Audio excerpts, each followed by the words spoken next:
नमस्कार। मुद्दे की बात में आपका स्वागत है। मैं हूं आपके साथ गरिमा वाजपेयी और अब मुद्दे की बात में आज बात होगी मददगार रैन बसेरों।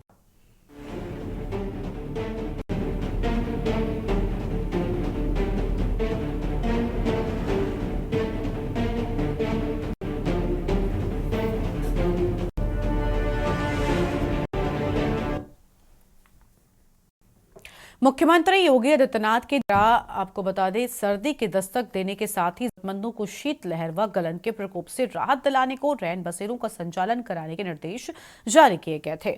जिलों में रैन बसेरों का संचालन तो करा दिया गया है, हालांकि सभी जिलों में जरूरतमंदों को रैन बसेरों की सुविधा नहीं आ रही है। कहीं रैन बसेरों के प्रति जागरूकता का अभाव है तो कहीं स्थानों पर नगर आयोग के द्वारा तैनात स्टाफ ही गायब रहे। ये बात दूसरी है कि उंगली पर गिने जाने वाले जिलों अधिकारियों ने बाकायदा मुनादी कराकर रैन बसेरा संचालित होने की जानकारी सर्वे कर स्थान भी मुक्त कराया है। इसलिए सवाल है कि आखिर संसाधनों की उपलब्धता के बाद भी सरकारी गरीबों को ठंड से बचाव की सुविधा मुहैया कराने को गंभीर क्यों नहीं हो रहा है, इससे विस्तार से हम करेंगे बातचीत। और आप बता दें कि बुलंदशहर में वेव की दस्तक के साथ ही मुख्यमंत्री के निर्देशों पर अमल कराया जा चुका है। जिलाधिकारी चंद्र प्रकाश सिंह के निर्देश पर जिले की नगर पालिका परिषदों व नगर पंचायत क्षेत्रों में 3 दर्जन से अधिक रैन बसेरा संचालित किए जा चुके हैं। हालांकि रैन बसेरों में लोगों की आवक है। डीएम ने खुले में ठिठुरते लोग मिलने पर जिम्मेदारी तय करते हुए दोषियों को दंडित करने की चेतावनी जारी की है। उन्होंने खुर्जा में संचालित 50 बेड वाली रैन का स्वयं औचक निरीक्षण कर अधिकारियों को सतर्क रहने का संदेश भी दिया है। और इसी तरह एडीएम ने भी नगर पालिका परिषद शिकारपुर के रैन बसेरा निरीक्षण कर सुविधा का जायजा लिया। जबकि न्यूज इंडिया की टीम ने ग्राउंड पर निकलकर नगर पंचायत और शिकारपुर पालिका द्वारा संचालित रैन बसेरों की व्यवस्थाओं को परखा। नगर पालिका परिषद की ईतू सिंह ने बातचीत में सुविधाओं की तफसील से जानकारी भी दी है। उत्तर प्रदेश में सर्दी का प्रकोप बढ़ते ही उत्तर प्रदेश के मुख्यमंत्री योगी आदित्यनाथ तमाम उत्तर प्रदेश के जिलों को निर्देश किया है कि बसेरों की जो व्यवस्था है उसको सही तरीके से कर लिया। और देखिए, अगर के न्यूज की टीम की अगर बात करें, के न्यूज की टीम जनपद बुलंदशहर की शिकारपुर नगर का पालिका में पहुंची और देखिए रैन बसेरों की बात करते हैं तो देखिए एक तरफ महिलाओं के लिए रैन बसेरों की व्यवस्था की गई है। हमारे कैमरामैन तस्वीर दिखा रहे हैं। एक महिलाओं की बात करें और एक दूसरी तरफ पुरुषों के लिए व्यवस्था की गई है। और देखिए व्यवस्थाओं की अगर बात की अगर बात की जाए तो आने वालों के लिए जो व्यवस्था की गई है, यहाँ बेडों का इंतजाम किया गया है, गद्दों का किया है, साफ सफाई की व्यवस्था, लाइट की व्यवस्था की गई है। अगर दूसरी तरफ बात की जाए तस्वीरों की तो महिलाओं के लिए अलग से व्यवस्था की गई है। महिलाओं की अगर बात करें, हमारे कैमरामैन को तस्वीर दिखा रहे हैं तो तस्वीरों में हम देख सकते हैं कि यहाँ महिलाओं की व्यवस्था की गई है ठहरने के लिए और लाइट की जो पूरी तरह से प्रबंध किए गए।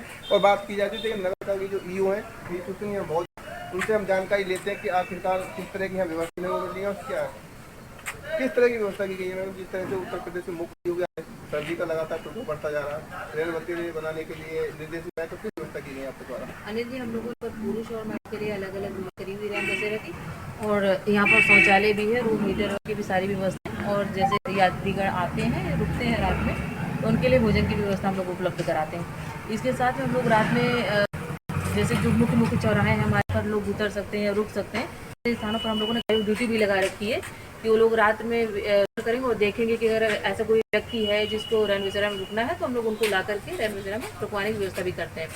इसके साथ में और भी हमने अलाव वगैरह की व्यवस्था करवा रखी है, मुख्य व्यवस्था मिलकर चलते हैं। पहाड़ भी जो है पुरुष के लिए अलग अलग करवा दिया गया है और उसमें जो अलाव की व्यवस्था है उसमें थोड़ा सा कमियाँ थी कि अलाव देर तक जल नहीं पा रहे, तो उनको भी गया कि 12 बजे तक निश्चित रूप से अलाव जलने चाहिए जब तक आने की संभावना है। और इसके साथ में हमने वहाँ पर भी आज पूरे सभी कर्मचारियों को ड्यूटी लगा दिया है।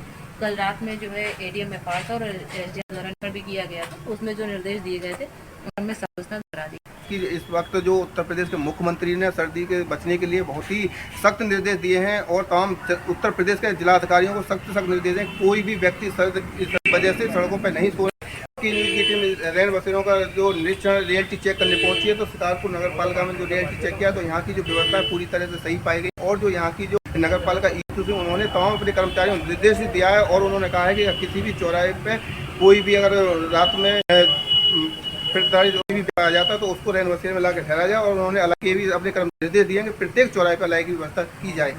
अनिल मीना, के न्यूज इंडिया, बुलंदशहर।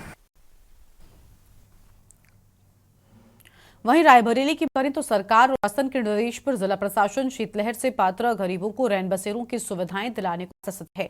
एडीएम वित्त एवं राजस्व अमृता ने रैन बसेरे का निरीक्षण कर उपलब्ध सुविधाओं व संसाधनों को परखा है। रैन बसेरा को सफाई रखने को निर्देश किया है और कहा कि रैन बसेरा करने वाले सभी पार्कों को समानता के आधार पर सुविधाएं मुहैया कराई जाए और अलाव जलाने में भी कोताही न बरती जाए। बताते चले कि यहाँ 4 अस्थायी सहित कुल 6 बस संचालित कराए जा रहे हैं। शासन की गाइडलाइन के तहत आधार कार्ड दिखाने पर जरूरतमंदों को रात्रि प्रवास की सुविधा भी उपलब्ध कराई जाती है। आधार की अनुपलब्धता पर मोबाइल नंबर नोट कर ठहरने की सुविधा जाती है। की अब लहर लगातार बढ़ती जा रही है, जिसके चलते अब रायबरेली प्रशासन से अलर्ट है। इस समय मौजूद है रायबरेली जिले के बस स्टैंड रैन बसेरे में। यहाँ चेक कर देखें कि आखिर व्यवस्थाएं की गई हैं। रायबरेली जिले के समय बस स्टॉप में जाते हैं। बस स्टॉप यहाँ पे रैन बसेरा बनाया है। यहाँ पे देख सकते हैं लोगों के जो यहाँ है उसके लिए बाकायदा यहाँ व्यवस्थाएं हैं। आपका क्या नाम, क्या व्यवस्थाएं यहाँ पे कितने लोगों के लिए रुकने लोग? यहाँ 5 महिला 5 पुरुष व्यवस्था की गई है। अच्छा, ये जो महिला पुरुष है क्या अलग अलग इन लोगों के या एक ही में? नहीं, अलग अलग है। अच्छा, अलग अलग। इन लोगों की सुरक्षा व्यवस्था को लेकर इंतजाम आते हैं? इसको सुरक्षा व्यवस्था हम ही लोग हैं जो देख रेख करते हैं इसका। क्या पुलिस प्रशासन है अपने? नहीं। अच्छा, अलाव की क्या व्यवस्था है? जलता है पानी वगैरह की? पानी व्यवस्था तो नहीं लगा हुआ है। अच्छा, हाँ लगा हुआ। अलाव तो बाहर आ जाया नहीं। अच्छा, देखते हैं तरफ से यहाँ पे जो है आहिस्ता व्यवस्था की गई। रायबरेली शहर में 4 रैन बसेरा 2 रैन का टोटल बसेरा बनाए गए, क्योंकि कहा जा रहा कि वहीं लेकिन कई जगह पे पुरुषों को व्यवस्था के नाम पर कोई व्यवस्थाएं गई हैं। वहीं हमीरपुर जिला महिला अस्पताल में रैन बसेरा लिखा तो दे देता है, लेकिन यहाँ तीमारदारों के ठहरने कोई नहीं की। रैन बसेरा स्थान पर स्टाफ ने रखा है। कहा भर्ती जिला महिला पहुंचना चाहिए। मौसम के दिन के होते जा रहे हैं और पिछले 2 दिन से सर्द हवाएं इस समय पारा नीचे पका रही हैं, जिससे घरों के बाहर बिताने वाले हुए बिताना पड़ा है। इसके बाद भी जिले के प्रशासनिक अधिकारी व स्वास्थ्य विभाग पर सरकार और शासन के निर्देशों का असर नहीं हो रहा है। इस वक्त हम महिला अस्पताल के रैन बसेरा में आ चुके हैं। हम आपको साफ तौर पे तस्वीरें दिखाएंगे। जो अस्पताल का स्टाफ है वही रैन बसेरा में कब्जा करके रखे हुए हैं और जो मरीजों के साथ परिजन आए हैं वो खुले में लेटने के लिए मजबूर हैं। वहीं जो जिला अस्पताल है वो बड़े बड़े दावे करता हुआ नजर आ रहा है, लेकिन जो स्टाफ है उसको देख सकते हैं साफ तौर पे किस तरह वो बेड कब्जा करके रखे हुए हैं। वहीं जो मरीज के साथ आए हुए परिजन है वो किस तरह से परेशान हो रहे हैं। सिद्धार्थ द्विवेदी, के न्यूज़ इंडिया, हमीरपुर। बात करें अगर बलिया तो जिलाधिकारी प्रवीण कुमार लक्षकार के निर्देश पर रैन बसेरों का संचालन शुरू कराया जा चुका है। डीएम व एडीएम ने रैन बसेरे पहुंचकर उपलब्ध कराई जा रही सुविधाओं का जायजा खुद लिया। उन्होंने लोगों को उपलब्ध कराए जा रही कंबल रजाइयों को देखा है और साथ ही शौचालयों की साफ सफाई को भी परखा है। डीएम ने नगर पालिका के ईओ को रैन बसेरों में ठहरने पहुंचने वालों को सभी सुविधाएं मुहैया कराने के निर्देश दिए और कहा कि रात के समय खुले में घूमते दिखने वाले जरूरतमंदों को पहुंचाने की कोशिश की जाए। शहर में होर्डिंग्स, बैनर व पोस्टर लगाकर लोगों को रैन बसेरा संचालित होने की जानकारी उपलब्ध कराने के निर्देश भी दे दिए गए हैं। जैसे सर्दी बढ़ी है तो इस कारण से मैंने जो रैन बसेरे यहाँ पर आए गए हैं उन रैन बसेरों का निरीक्षण किया है। एक तो डूडा के द्वारा बनाया हुआ है और वो 56 बेड है और वहाँ पे परमानेंट व्यवस्था है, परमानेंट बिल्डिंग है और सभी व्यवस्था वहाँ पे सुचारू पाई गई है। इसके अलावा ये रैन बसेरा हमारे यहाँ स्वास्थ्य विभाग द्वारा संचालित किया जा रहा है जो अस्पताल के परिसर में बना है, और एक और तीसरा हमारे यहाँ रैन बसेरा है जिसको नगर पालिका के द्वारा संचालित किया जा रहा है और तीनों जगह जो व्यवस्था है वो सुचारू पाई गई है। और सभी को निर्देश दिए गए हैं कि कोई भी व्यक्ति ठंड में बाहर नहीं सोए, ये प्रयास किया जाए। इसके अलावा ये भी निर्देश दिए गए कि रेलवे और बस अड्डे पर भी बैनर वगैरह लगा दिया जाए कि हमारे रेलवे इस स्थान पर संचालित है और जो संचालन करता है उसके फ़ोन नंबर ये है ताकि कोई भी व्यक्ति वहाँ से फ़ोन करके ट्रेन बसेरे में पहुँचे। चल रहा है, ठंड ने दस्तक देना शुरू कर दिया है। जैसे जैसे पारा उतरता आ रहा है, देखा जाए कि जो यहाँ के बलिया के रैन बसेरे हैं, ऐसे में देखा जाए कि यूपी गवर्नमेंट है अब सभी अधिकारियों को साफ निर्देश दी है कि जहाँ जो भी रैन बसेरे हैं वहाँ निरीक्षण कर अलाव की व्यवस्थाएं कराएं। ऐसे में देखा जाए कि जो ये बलिया के जो रैन बसेरे बने हुए हैं वहाँ की जब जो रैन बसेरे हैं 56 बेड के जो नगर पालिका द्वारा रैन बसेरे बनाए गए हैं, जिला अस्पताल में भी रैन बसेरे बनाए गए हैं। ऐसे में देखा जाए कि जो निराश्रित जो लोग हैं उनके लिए व्यवस्थाएं की जा रही हैं। व्यवस्थाएं जो की गई है कि जो लोग वहां रुकते हैं, रेलवे स्टेशन हो चाहे बस स्टैंड हो, वहां से दूर दराज से जो भी निराश्रित लोग हैं और जो भी लोग आए वहां पे ठंड से बचाव के लिए रैन बसेरे में पूरी व्यवस्थाएं की जाती है। ऐसे में हम अपने सीएम जो हमारे साथ मौजूद हैं सीएमएस हैं, मैं उनसे बात करूंगा और जानने की कोशिश करूंगा कि क्या व्यवस्थाएं हैं यहाँ पे। सर, रैन बसेरे में किस तरह की व्यवस्थाएं हैं, क्या मतलब क्या क्या सुविधाएं रहती है, आप थोड़ा बताइए। ये बढ़ते हुए ठंड को देखते हुए प्रमुख सचिव महोदय, जिला अधिकारी महोदय के निर्देश पर रैन बसेरा मरीज के तीमारदारों व अन्य लोग जो अस्पताल आ रहे हैं, रात रुकना है, कल इलाज दिखाना है, जगह सोने बैठने का नहीं है, उसके लिए तैयार करवाए हैं। जिला चिकित्सालय बलिया के परिसर में रैन बसेरा तैयार है। यहाँ रहने के साथ साथ रूम में ठंडी से बचने के लिए कंबल, हीटर, रजाई भी कल जिलाधिकारी महोदय ने निर्देश दिया है, वो भी आज उपलब्ध हो जाएगी। साथ साथ स्वच्छ पेयजल, आरओ के पानी की व्यवस्था करने हो रहा है, तो पिएंगे। स्वच्छ वॉशरूम है, लैट्रिन बाथरूम है। इसके साथ साथ हमारे स्टोर में जो मरीज को जो खाना खिलाता है, नाश्ता पानी जो देता है, उनको भी निर्देशित किया गया है कि जिस तरह से वहाँ जनरल वार्ड में लोगों को भोजन और नाश्ता दिया जाता है, हमारे रैन बसेरा में जितने लोग रहेंगे उनको भी नाश्ता और भोजन दिया जाए। और हमारे जो 2 केयर टेकर हमने रखा है, दिलीप कुमार और दीपक कुमार के नाम से, जो यहीं पे है, उनका मोबाइल नंबर डिस्प्ले है, वॉल में भी लिखा हुआ है। हर वार्ड में पिछले साल भी डिस्प्ले था, फिर उससे डिस्प्ले है। उन लोगों को भी निर्देशित किया गया है कि हर तरह से किसी भी प्रकार की कष्ट जो हमारे आए तीमारदार यहाँ पर रहने के लिए, उसको न हो, उसकी साफ़ सफाई से लेकर के खान पान का सारा उचित ध्यान रखा जाए। ज़रूरत पड़े कुछ तो दवा भी डॉक्टरों से, हमारे पास फिजिशियन है, सर्जन है, यदि कोई ऐसे लेटे हुए हैं जिनको कोई कष्ट हो, शारीरिक कष्ट हो, उनके लिए प्राथमिक दवा भी हम लोग अपने स्तर से सुबह शाम राउंड लेते ही हैं, देखते ही हैं, उसमें हम लोग उपलब्ध कराते हैं।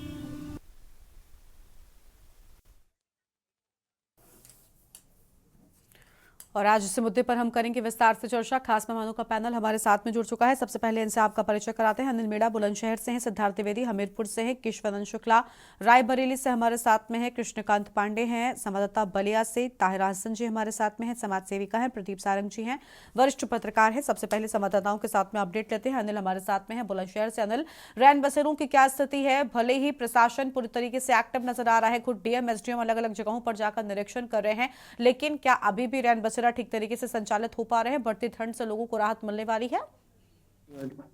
जी देखिए, बिल्कुल गर्मा। मैं आपको बता दूं, उत्तर प्रदेश के मुख्यमंत्री जिस तरह से सर्दी का लगातार प्रकोप बढ़ता गया था, उसके बाद ही सभी उत्तर प्रदेश के जिला अधिकारियों ने निर्देशित कर दिया था कि रैन बसेराओं को सुचारू रूप से संचालित कर लिया जाए। अगर जनपद बुलंदशहर की बात करें तो कोल्ड वेव शुरू होते ही जनपद बुलंदशहर के जो डीएम है चंद्रप्रकाश सिंह, वो रात्रि में सड़कों पर उतरे हैं और उन्होंने उतरने के बाद में लगातार रैन बसेरों का निरीक्षण किया और स्थानीय जो जिले के जो तमाम अधिकारी हैं उनके लिए सभी को निर्देशित दिया कि तमाम अपने अपने क्षेत्रों में जाके रैन बसेरों का निरीक्षण किया, अलाव की व्यवस्था को देखे। हालांकि अगर रैन बसेरों की बात करें तो रैन बसेरों की तो व्यवस्था कहीं ना कहीं सुचारू रूप से सही तरह से पाई गई है, लेकिन अलाव की अगर बात करें तो जनपद बुलंदशहर अलाव की अभी किसी तरह की कोई व्यवस्था देखने को नहीं मिली है। हालांकि जब इस अलाव की व्यवस्था नहीं मिली है तो उस पर स्थानीय अधिकारियों को जनपद बुलंदशहर डीएम के द्वारा फटकार भी लगाई गई है। और बात किया जाए, एडीएम लगातार रात्रि में सड़कों पर घूम रहे हैं, तो उन्होंने भी जहां जहां अलाई की व्यवस्था नहीं है तो स्थानीय अधिकारियों को भी उन्होंने फटकार लगाई है, क्योंकि अलाई की व्यवस्था बहुत ही जरूरी है। हालांकि अगर बात की जाए, कुछ अभी नगर पंचायतों में इस तरह के रैन बसेरे बनाए गए हैं कि जहां सिर्फ एक ही तरीके के रैन बसेरे बनाए, जबकि उत्तर प्रदेश के मुख्यमंत्री और डीएम ने पहले से निर्देश किया था महिलाओं के अलग ठहरने के लिए अलग व्यवस्था की जाए, जबकि अगर पुरुषों के लिए अलग की जाए। लेकिन कुछ रैन बसेरे ऐसे बने हुए हैं कि जिनमें सिर्फ एक ही तरीके से व्यवस्था की गई है। हालांकि अगर महिला और पुरुष एक साथ आ जाएंगे तो आखिरकार उनके लिए ठहरने की किस तरह की व्यवस्था है, तो उसको वो भी कहीं ना कहीं चिंताजनक है। उसके लिए भी डीएम ने लगातार निर्देश दिया कि दोनों के लिए व्यवस्था अलग अलग की जाए। हालांकि बात की जाए, अभी कोई ज्यादातर व्यक्ति अभी रैन बसेरों में ठहर नहीं पा रहे हैं, लेकिन अगर व्यवस्थाओं की बात करें तो रैन बसेरों को लेकर व्यवस्था तो जरूर सुचारू रूप से सही कर ली गई है और डीएम लगातार इन पर निगरानी करें। लेकिन अलाव की अगर बात की जाए, किसी भी चौराहे पर अभी कोई भी अलाव की व्यवस्था नहीं देखी जा रही है। जबकि प्रशासन को सबसे पहले अलाव की व्यवस्था जरूर करनी चाहिए, क्योंकि जो लोग हैं 9-10 बजे तक रात्रि में जिस तरह से आते हैं और उन चौराहे पर जब रुकते हैं तो अलाव की व्यवस्था नहीं देख पाते, तो वो ठंड में कहीं ना कहीं अपने आप को थोड़ा पीड़ित महसूस करते हैं। अगर अलाव की चौराहे पर व्यवस्था होगी तो उसके सहारे कुछ ना कुछ आदमी 1-2 घंटे में वाहन का इंतजार करके उसमें चला जा सकता है। लेकिन अगर बात की जाए अभी तक अलाव की व्यवस्था नहीं देखना, वो भी कहीं ना कहीं चिंता का विषय है कि उत्तर प्रदेश के मुख्यमंत्री ने और डीएम ने निर्देश जरूर दे दिए, लेकिन जमीनी हकीकत की बात करें तो जमीनी हकीकत पर अलाव की व्यवस्था कहीं देखने को नहीं मिल रही है। बड़े बड़े दावे जरूर किए जा रहे हैं कि सर्दी से, हालांकि अगर चौरा और बात की जाए बस स्टैंडों की या उनकी जो अभी अभी देखिए सर्दी जिस तरह से हुई है तो उत्तर प्रदेश मुख्यमंत्री कम्बल वितरण का भी जो निर्देश दिए थे, लेकिन अभी तक किसी तरह की जनपद बुलंदशहर में कम्बल वितरण नहीं हुआ है। लगातार गरीबों को कम्बल नहीं दिए जा रहे। लेकिन अगर बात आया सूत्रों के हवाले से जिस तरह से खबर दी जा रही है कि मात्र एक ही गांव में मात्र 5 कम्बलों का वितरण किया जाएगा, तो आखिरकार ये भी कहीं ना कहीं चिंता का विषय है कि 5 कम्बलों से किस तरह से गरीब लोगों के लिए सर्दी से बचाया जा सकता है। तो सरकार के लिए कहीं ना कहीं कम्बलों के वितरण में भी कहीं ना कहीं बढ़ोतरी करनी होगी, जिससे कि जो लोगों से सर्दी से बचाया जा सके। जी गर्मा, बिल्कुल साफ तौर पर इंतजाम विशेष रूप से करने होंगे, क्योंकि अब ठंड पूरी तरीके से दस्तक दे चुकी है।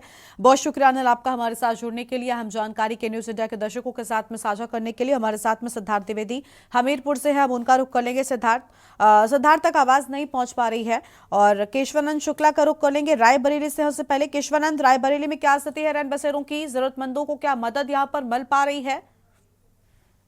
बिल्कुल, देखिए लगातार देखा जा रहा है कि शीतलहर का कहर बरपा रहा है, जिसको लेकर के जो है रायबरेली में 4 अस्थायी जो है रैन बसेरे बनाए गए हैं। वहीं 2 स्थायी रैन बसेरे बनाए गए हैं। 4 अस्थायी बस स्टॉप, रेलवे स्टेशन, महिला जिला अस्पताल व पुरुष अस्पताल के पास बनाए गए हैं, और एक जो है सुपरमार्केट में बनाया गया है, ताकि जो लोग पहुंचेंगे उनके ठहरने की उचित व्यवस्थाएं होंगी। लेकिन सबसे बड़ी बात है वहां पे जो रैन बसेरा, वहां पे जो रुकने की महिलाएं व पुरुष की जो व्यवस्थाएं हैं वो एक साथ ही की गई है। तो कहीं ना कहीं इसको लेकर के वहां पे देखा जाए तो सुरक्षा व्यवस्था के इंतजाम नहीं किए गए हैं। भले ही अलाव की व्यवस्थाएं की गई है, पानी की व्यवस्थाएं जिला प्रशासन की ओर से की गई है, लेकिन जो महिलाएं व पुरुष हैं उनका एक ही जो रैन बसेरा उसको एक ही में रखा गया है, जिसके देखा जाए तो सुरक्षा व्यवस्था के किसी भी प्रकार के इंतजाम नहीं। क्योंकि जो बस स्टैंड है, रेलवे स्टेशन है, वहां पे दूर दराज से जो यात्री हैं वो यात्री पहुंचते हैं, वो चाहे रात्रि की बात की जाए तो देर रात भी पहुंचते, लेकिन वहां पे जो रात्रि में सुरक्षा व्यवस्था के किसी भी प्रकार के पुलिस प्रशासन की तरफ से, ना ही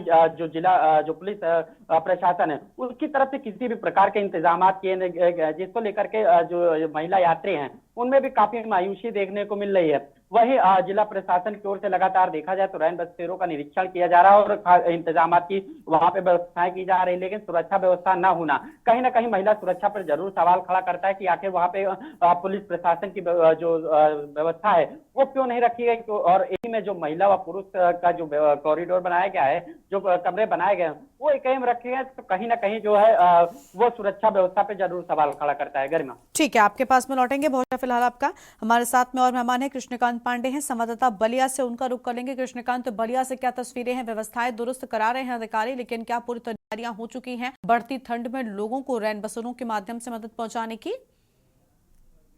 जी गरिमा जी, आपको बता दें कि जो जिला अधिकारी का साफ निर्देश है और मुख्यमंत्री योगी आदित्यनाथ का साफ निर्देश है कि जो भी व्यवस्थाएं हैं, रैन बसेरे हैं, वहां पे अलाव की व्यवस्था हो, और जो भी चिन्हित जो जगह है वहां पे भी अलाव की व्यवस्था हो, और रैन बसेरे में क्या क्या सुविधाएं हैं, पानी की व्यवस्था है कि क्या है।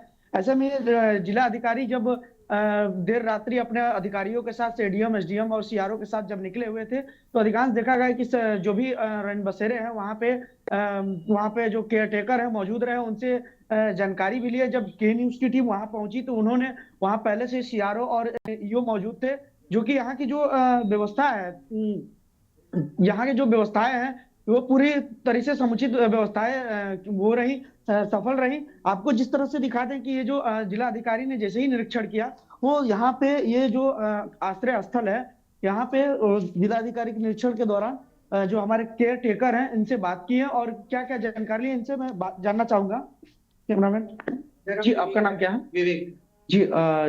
यहाँ पे आश्रय स्थल है, तो क्या यहाँ पे लोग यहाँ पे निराश्रित जो व्यक्ति हैं यहाँ पे रुकते हैं? जी सर, बिल्कुल रुकते हैं जी। तो मतलब जिला अधिकारी का निर्देश है साफ साफ कि यहाँ पे व्यवस्थाएं साफ सफाई, तो इसमें क्या आप क्या व्यवस्थाएं थी और क्या डीएम ने देखा यहाँ पे आकर? यहाँ पे औचक निरीक्षण की डीएम साहब ने, और बोले कि हाँ अलाव की व्यवस्था कराया जाए और संख्या में यहाँ बहुत सारी संख्या में रुकवाया जाए लोगों को। जी, तो क्या यहाँ पे सीसीटीवी फुटेज भी मौजूद है? यहाँ पे कैमरे भी लगे ऊपर कैमरा वाला रूम। तो जैसा कि गरिमा जी आप देख सकती हैं कि जो यहाँ की व्यवस्थाएं हैं, सीसीटीवी कैमरे से लेकर सारी व्यवस्थाएं चुस्त दुरुस्त कर ली गई है। डीएम के साफ निर्देश है और अपने अपने अधिकारियों को साफ निर्देश किए हैं और ईओ से भी निर्देशित किए हैं कि जैसा कि रेलवे स्टेशन हुआ और बस स्टैंड हुआ, वहां पे ठीक है। वो बैनर और पोस्टर के इशारे वो सभी लोगों को वहां तक पहुंचाया जाए। जो भी बिल्कुल, आसपास यहाँ इन घूम लोगों रहे हैं को लोग, जानकारी उन भी लोगों दी को जा वहां रही है और व्यवस्था साथ ही कराई साथ जाए। जो जी। लोग नहीं जानते, रात बिरात इधर उधर घूमते भी मिलते हैं, उन्हें भी रैन बसेरों तक पहुंचा जाए, इसको लेकर इंतजाम जो है वो लगातार प्रशासन की ओर से किए जा रहे हैं। शुक्रिया आपका हमारे साथ कृष्णकांत जुड़ने के लिए और अहम जानकारी के लिए। हमारे साथ में ताहिरा हसन जी हैं, समाज सेविका हैं। बहुत स्वागत मैम आपका। ताहिरा जी, बहुत अच्छी पहल है। अगर ये पूरी तरीके से काम कर जाए तो अधिकारी और जो जिम्मेदार लोग हैं विभाग के वो लापरवाही ना बरतें और तैयारियां पूरी की जाएं, तो ठंड के इस मौसम में जो असहाय बेसहारा लोग ठिठुरने को मजबूर होते हैं, उन पर कहीं ना कहीं एक बड़ी राहत जरूर हम देखेंगे। नहीं, बिल्कुल देखिए, खासकर मैं कहूंगी जो मजदूर है, हमारा मजदूर वर्ग, ये अभी लखनऊ जो उत्तर प्रदेश की मतलब राजधानी है, सबसे बड़ा प्रदेश, जो राजनीति की मैं बार बार भी तय करता है, वहां पे देखिए अभी डालीबाग चौराहे के पास फुटपाथ पर, पॉलिटेक्निक चौराहे पर ये मजदूर बेचारे थोड़ी देर अलाव जलाते हैं, इतना अफोर्ड नहीं कर सकते और खाना वाना बनाते हैं, उसके बाद वहीं लेट जाते हैं। और रात के समय आप देखिए तो वो एक कंबल, जो पतले पतले कंबलों से खींच खींच के अपने को कवर कर रहे होते। तो ये मुख्यमंत्री का बहुत अच्छा स्वागत योग्य ये डायरेक्टिव है जो उन्होंने दिया है, और इसको इम्प्लीमेंटिंग एजेंसीज जो है वो प्रॉपरली इम्प्लीमेंट करें, अलाव जलाएं, उसके बाद रैन बसेरों को वर्किंग करें। अगर वो ओवर कंजेड हो रहे हैं, फुल हो गए हैं, तो दूसरे और खोलें, क्योंकि देखिए शीतलहरी बहुत तेजी से बढ़ रही है और कल तो टेम्परेचर 6 डिग्री था। और उस समय जब हम घरों में कमरों में बैठे हैं, हीटर लगा के बैठे हैं, ये हमारा जो मजदूर वर्ग है, जो गगनचुंबी इमारतें बनाता है, जो इंफ्रास्ट्रक्चर तैयार करता है, जो देश को आगे ले जाता है, वो बेचारे ठंडक में ठुठुर रहे होते। तो मुझे लगता है कि मुख्यमंत्री का देखिए ये पूरा जो उन्होंने डिसीजन लिया है ये बहुत वेलकम करने लायक है, लेकिन डीएम से लेकर नीचे तक ये पूरी तरह से जमीन पे इम्प्लीमेंट होना चाहिए। हमारे यहाँ कानून अच्छे बनते हैं, आदेश अच्छे होते हैं, ह्यूमैनिटी को लेते हुए होते हैं, इंसानियत को लेते हुए होते हैं, लेकिन उनका इम्प्लीमेंटेशन प्रॉपरली होना चाहिए। फंड भी एलोकेट होते हैं, मैं कहूंगी उस फंड का सही इस्तेमाल होना चाहिए, नहीं तो अकाउंटेबिलिटी फिक्स होनी चाहिए। क्योंकि जो हमारी जनता है, जो इस तरह से परेशान हो रहे हैं लोग, उनका खासकर हमारी महिलाएं भी हैं जो परेशान हो रही हैं, तो उनको इसका फायदा मिल सकता। तो मुझे लगता है कि जहां जहां वर्किंग कंडीशन में आ गए हैं, लखनऊ में भी 27 रैन बसेरे हैं, क्योंकि जाहिर है इससे कम में तो चल नहीं सकता। तो मुझे लगता है अगर और जरूरत हो तो और बढ़ाए भी जाए रैन बसेरे। ठीक है, ठीक है, जिससे कि सारे लोग एकोमोडेट। बिल्कुल बिल्कुल, जरूरत के हिसाब से अगर उनकी संख्या बढ़ाई जाएगी तो और ज्यादा राहत मिल सकेगी इन लोगों को। चलिए आपके पास में लौटेंगे। प्रदीप सारंग साहब हमारे साथ में हैं, वरिष्ठ पत्रकार हैं। बहुत स्वागत सर आपका भी। प्रदीप जी, क्या लग रहा है जरूरतमंदों के मददगार रैन बसेरे जो हैं ये पूरी तरीके से प्रशासन ठीक करा पाएगा? क्योंकि अभी जरूरतमंदों की संख्या के हिसाब से रैन बसेरों की संख्या कम है, लेकिन कम से कम इस संख्या में ही पूरी व्यवस्थाएं अगर कर ली जाए तो ये ही पहले तो ठीक हो जाएं, फिर हम ये उम्मीद करेंगे कि प्रशासन और नए रैन बसेरे बनाएगा ताकि लोगों को मदद मिलेगी इस ठंड के मौसम में।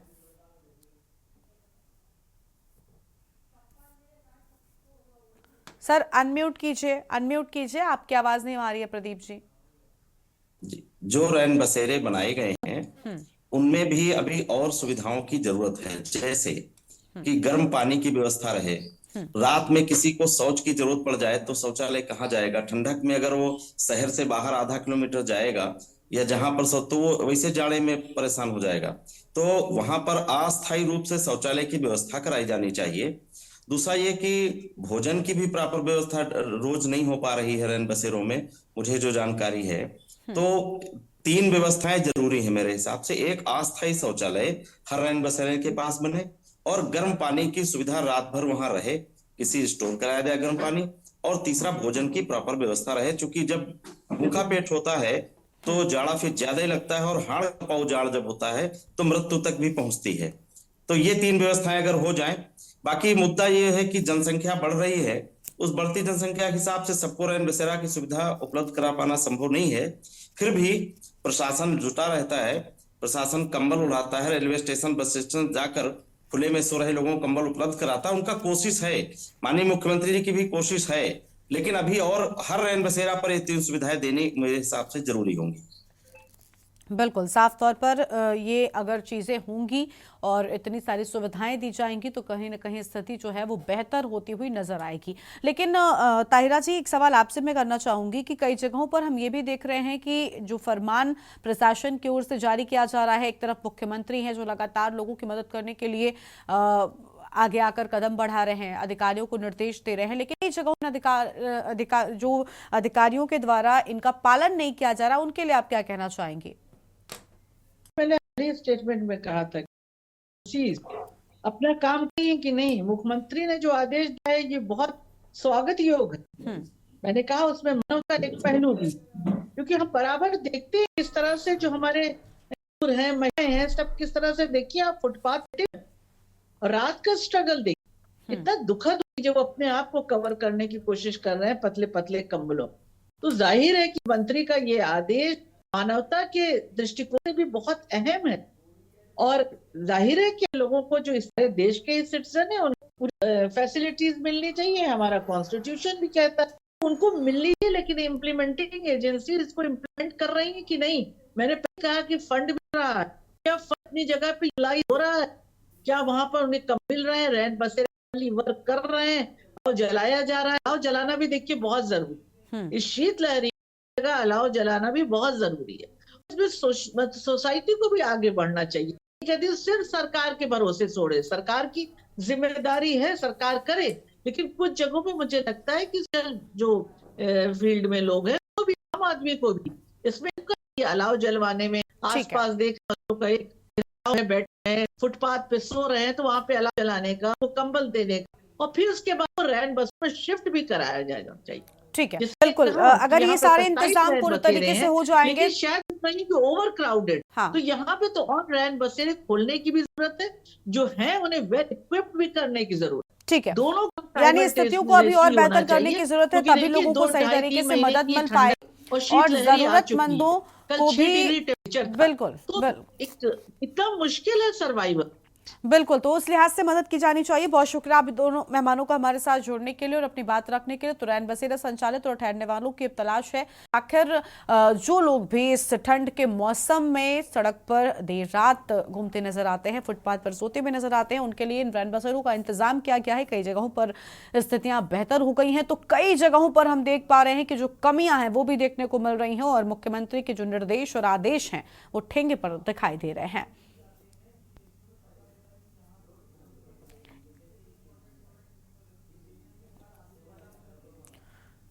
तो रैन बसेरा संचालित और ठहरने वालों की तलाश, यह हम खबर आपको हम बता रहे थे, और उम्मीद है कि अब जल्द ही स्थितियां ठीक हो जाएंगी। मुद्दे की बात में फिलहाल इतना ही।